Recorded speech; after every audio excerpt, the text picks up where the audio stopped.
যাদের কোরবানির ইচ্ছা আছে, কোরবানি করার নিয়ত আছে, কোরবানি তার উপর জরুরি, এই জন্য হোক বা নফল কোরবানি হিসাবে হোক, কোরবানি করার যার ইচ্ছা আছে তার জন্য গুরুত্বপূর্ণ একটা আমল হলো জুলহজের চাঁদ, জুলহজ মাসের নতুন চাঁদ দেখা দেওয়ার আগে, মানে জুলহজ মাস শুরু হওয়ার আগেই সে নিজের নখ কাটা, মোচ কাটা, পশম কাটা, এই কাজগুলো আগে সেরে নেবে। কেন সেরে নেবে? আগেই সেরে নেওয়ার দরকার হলে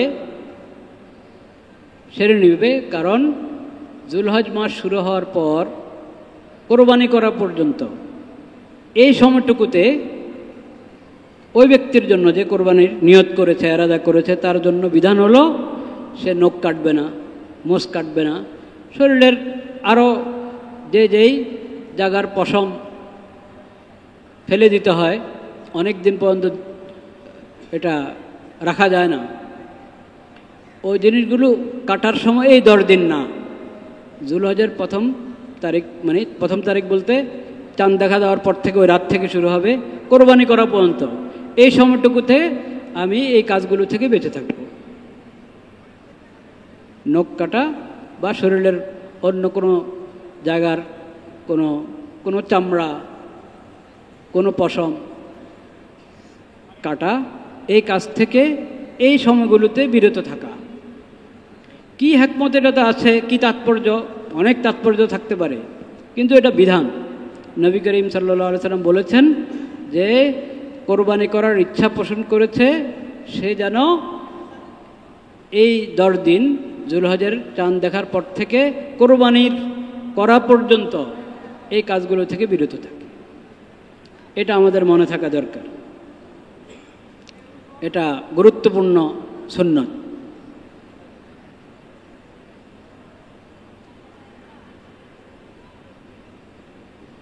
তো এখন আমরা সবাই মশলা জানি, নখ অনেক বড় হয়ে গেলে সুন্দর, ভালো, নখ বড় হয়ে গেলে হ্যাঁ যে জিনিসগুলো কেটে ফেলতে হয় ওগুলো তো বেশি বড় করা যায় না।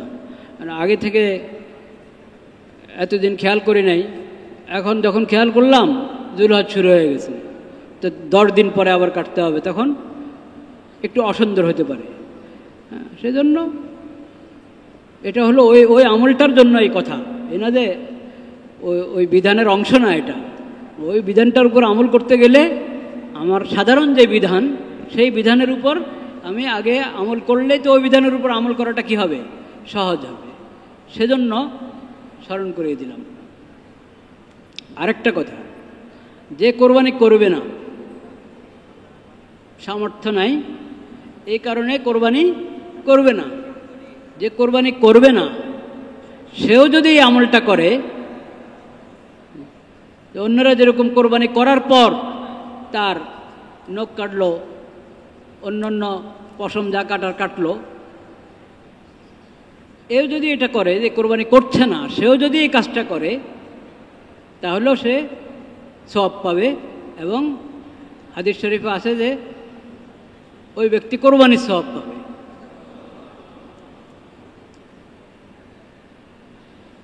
আবু দাউদ শরীফের মধ্যে হাদিসটি আছে, উমিরতু বিয়াউমিল আযহা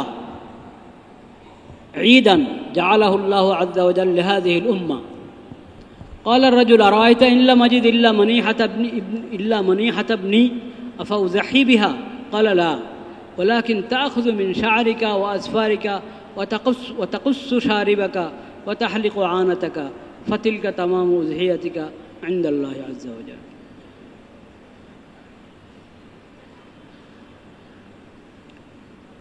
لا إله إلا الله، لا إله إلا الله।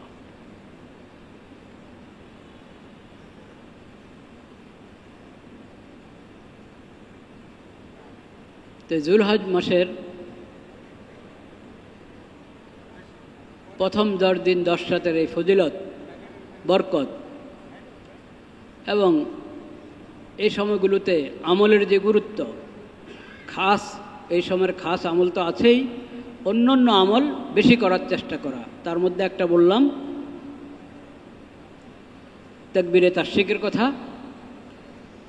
আর একটা হলো কোরআন তেলাওয়াত, রাত জাগা, দিনে রোজা রাখা, দিনে রোজা রাখা, বিশেষ করে জুলহজের 9 তারিখের রোজা, জুলহজের 9 তারিখের রোজা। যে এলাকায় যখন 9 তারিখ, যে এলাকায় যেদিন 9 তারিখ, তারা 9 তারিখের রোজা রাখবে, তাদের জন্য ওইটাই 9 তারিখের রোজা।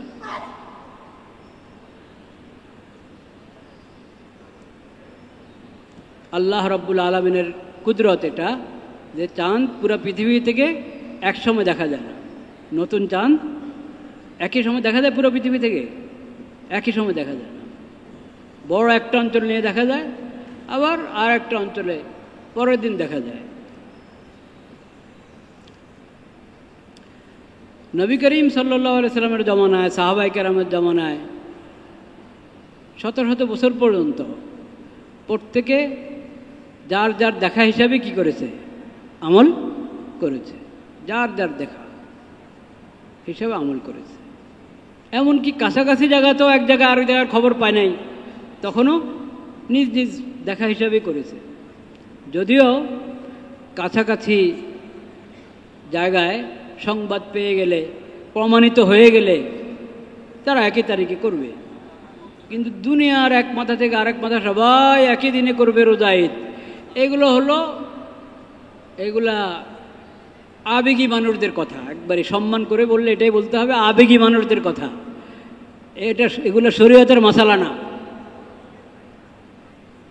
তাদের আবেগ এত কঠিন, পুরা দেশ একদিকে, তারা আরেক দিকে দেখবেন।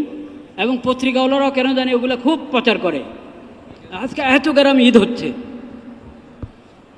দেশে চলছে রোজা, আর ওনারা পত্রিকা ছাপাচ্ছেন আজকে এত গ্রাম ঈদ হচ্ছে,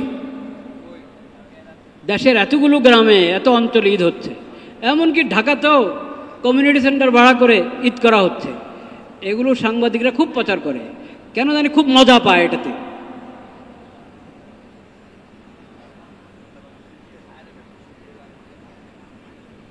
মনে রাখবেন, এই চিন্তা যে পুরা দুনিয়াতে একই তারিখে রোজা ঈদ হতে হবে এরকম কোনো বিধান শরীয়তে দিয়েছে কোরআনের মধ্যে, হাদিসের মধ্যে, এই ধারণা ঠিক না, এই ধারণা ঠিক না।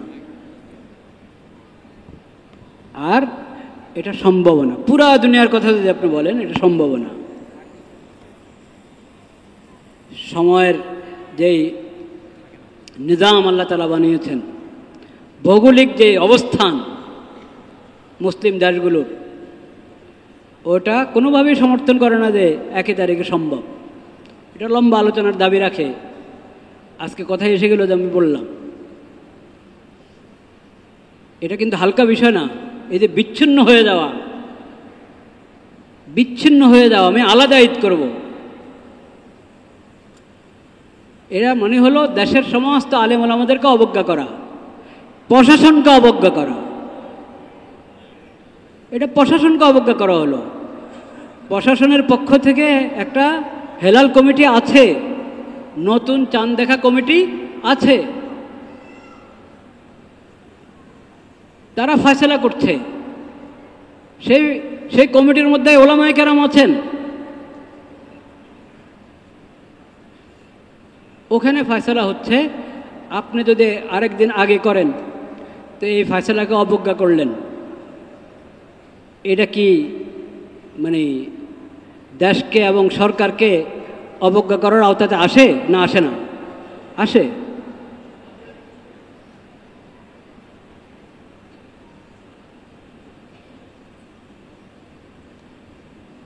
এটা বুঝতে হবে বিষয়টা।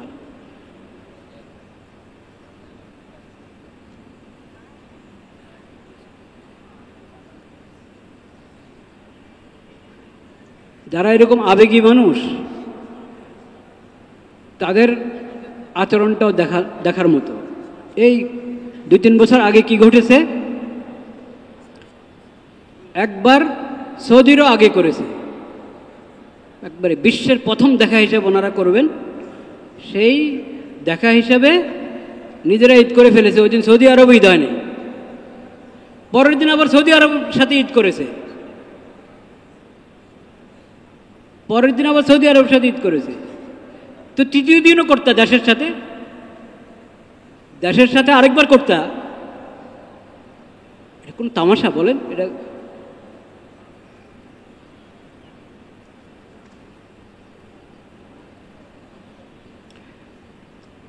তো নিজের কাছে কোনটা ভালো লাগে? আবেগ। একজন আছেন খালি বিজ্ঞানের কথা বলেন, বিজ্ঞান কি বলে?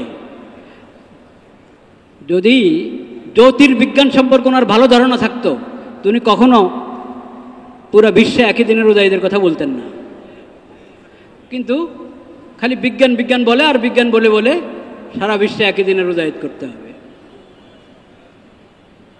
উনি একজন বিজ্ঞানী, উনি মশালা দিচ্ছেন। আরেকজন কিসের কি প্রকৌশলী জানি, বিদ্যুৎ বিষয়ের মনে হয়, উনিও বই লিখছেন সারা বিশ্বে একই দিনে করো। তো এরা তো আজকাল বলে, এটা 1928 সর্বপ্রথম এদেশে যদ্দূর জানা গেছে 1928 শুরু করেছে। হাজীগঞ্জ, চাঁদপুর হাজীগঞ্জের সাদরা গ্রামে এসাক সাহেব নামে একজন ছিলেন, ফুরফুরার ধারার একজন ব্যক্তি, মৌলানা ইসাক সাহেব, উনি এটা শুরু করেছেন। সে যে সময় রেডিও আবিষ্কার হয় না, তখন শুরু করেছে, দেশবাসীর আগে করবে।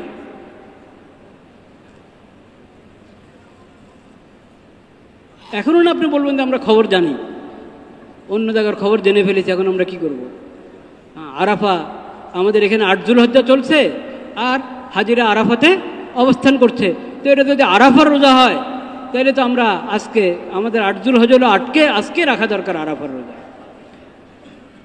আরাফার দিন মানে হলো 9 যুলহজ। আরাফার দিন মানে কি? 9 যুলহজ। ওখানে 9 যুলহজ তারা আরাফার উকুফে আরাফার দায়িত্ব ফরজ আদায় করছে। আপনার এখানে 9 যুলহজ হয় নাই, আপনার এখানে যখন 9 যুলহজ হবে তখন আপনি 9 যুলহজের রোজা রাখবেন। লা ইলাহা ইল্লাল্লাহ।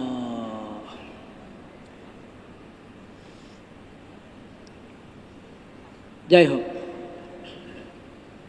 এটা বলার আজকে আমার ইচ্ছা ছিল না, প্রসঙ্গক্রমে কথাটা এসেছে। এটা লম্বা দাবি রাখে। এখন আমি এটা বুঝতে পারছি কারো কারো মনে, যারা ওরকম চিন্তা পোষণ করেন, হ্যাঁ, তাদের মনে মনে বিভিন্ন প্রশ্ন আছে। তো ওই সব প্রশ্ন, কোনটা যৌক্তিক প্রশ্ন, কোনটা অযৌক্তিক প্রশ্ন, কোন প্রশ্নের কি উত্তর, ওগুলো আল্লাহর রহমতে ক্লিয়ার করা আছে। কিন্তু সেটা তো আর এত অল্প সময়ের আলোচনায় সব কথা বলা যায় না।